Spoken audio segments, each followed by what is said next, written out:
National security endangerment, or the War on Terrorism, started with the Nuclear Non-Proliferation Treaty. In 1968, the U.S. and the USSR, along with 60 other countries, signed the Nuclear Non-Proliferation Treaty, or NPT for short, with the sole purpose of stopping the spread of nuclear weapons. Since the NPT's creation in 1968, it has been renewed with 191 countries involved. With the creation of the NPT, the International Atomic Energy Agency, or IAEA, was created to monitor any countries that possess nuclear weapons. The top countries on the IAEA list being India, Israel, and Pakistan. Pay attention to the Middle East, it's about to get wild. One of the reasons for this is because countries like Iran would find loopholes in the NPT to possess nuclear weapons, with the purpose of developing nuclear power as an energy source. Now that the introduction's taken care of, time to move on to Russia's nuclear weapons. Now, what would be worse than countries finding loopholes than maybe the two countries that started the NPT taking 30 years to finally get rid of their nuclear arsenals, aka the US and aka Russia. To make things worse, due to the USSR's collapse, nuclear weapons spread across a massive territory, calling in for the US, Europe, and Russia to go and dismantle all these weapons. Despite this, the US and Russia still held on to their nuclear stockpiles. Speaking of weapons, it's time we talk about weapons of mass destruction, or WMD for short. WMDs are nuclear, biological, and chemical weapons, like the atomic bomb, germs released into the air or water supplies, or toxins such as nerve gas or mustard gas. The main concern with WMDs stemmed from rogue states or nations that ignored international law and threatened other nations. The biggest concern being terrorists or sympathizers might gain a WMD in a country like Pakistan with its unstable government. Point in case being like when the Taliban took over Afghanistan. Now, get into the terrorist attacks. From the 80s to the early 2000s, terrorist attacks became the new hot-button issue.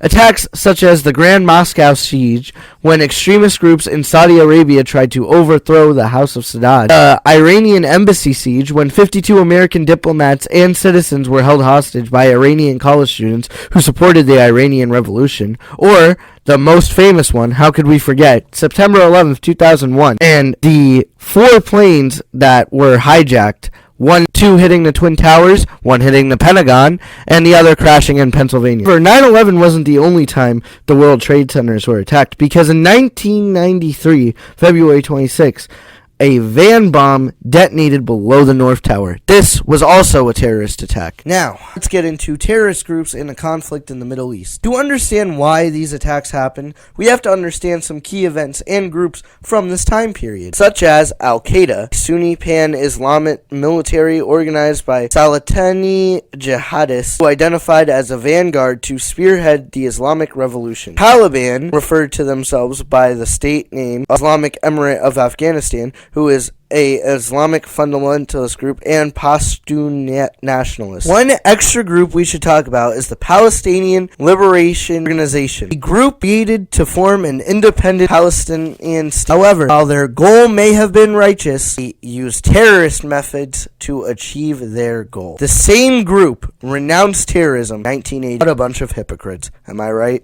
Yeah. Anyway, while the other terrorist groups established they want an independent Palestinian state, they also wanted the destruction of Israel. Now that we got that out of the way, we need to talk about a key thing going on at this time called Islamic fundamentalism. In the 80s, Islamic fundamentalism was on the rise. The purpose of this movement was to revive Islamic values and put in governments that followed strict Islamic laws. In 1979, the Iranian Revolution brought an Islamic government into power. Speaking of the Iranian Revolution, Operation Cyclone was a codename for the U.S. CIA program to arm and finance the Afghan Mujahideen in Afghanistan from 1979 to 1992. So you can blame the U.S. for this. Post-Iranian Revolution, the Taliban gained power in Afghanistan. Now we need to talk about a key figure in this time period, Osama bin Laden, the founder and leader of Al-Qaeda. He joined the Muslim fighters in battling the Soviet Union. His goals expanded to overthrow any government found to be un-Islamic. In the 90s, Al-Qaeda wanted to expel any U.S. interest and military power from Saudi Arabia. Al-Qaeda built a global network to train and finance terrorist activities. Finally, let's talk about international conflicts. Once the U.S. found out where Osama bin Laden was, they killed him. In doing so, caused conflict with Taliban.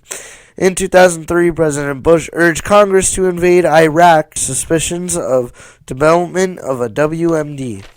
In 2008, reports surfaced that the Bush administration grossly overreacted to these suspicions. After not following the NPT for years, North Korea withdrew from the NPT and in 2006 tested a small nuclear bomb. Thank you for listening, and this is the end of my history presentation.